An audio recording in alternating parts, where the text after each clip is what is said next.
இது ப்ரௌனி என்னோடய ஸ்டைலில்.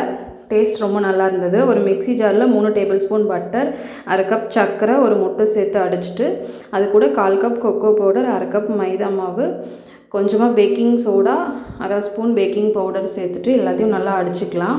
இது கூட நான் பேன் கேக் மிக்ஸ் கொஞ்சம் மிச்சம் வச்சுருந்தேன், அதையும் இதில் சேர்த்துட்டேன். அதோட லிங்க் நான் கீழே கொடுக்குறேன்.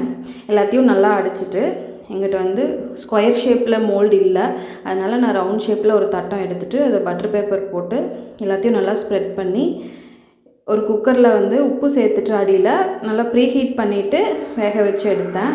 டூத்பிக் வச்சு நம்ம குத்தி பார்க்கும்போது நம்மளுக்கு தெரியும் அது வெந்துருச்சா இல்லையான்னு. ஒட்டாமல் வந்ததுன்னா வெந்துருச்சுன்னு அர்த்தம்.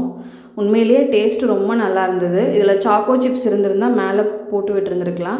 எங்கிட்ட என்ன இன்க்ரீடியன்ட் வீட்டில் இருக்கோ அதை வச்சு தான் நான் பண்ணினேன். உண்மையிலேயே நல்லா வந்து ஸ்பாஞ்சியாக சூப்பராக இருந்தது. டேஸ்ட்டும் நல்லா இருந்தது. பிடிச்சிருந்தா ட்ரை பண்ணுங்கள்.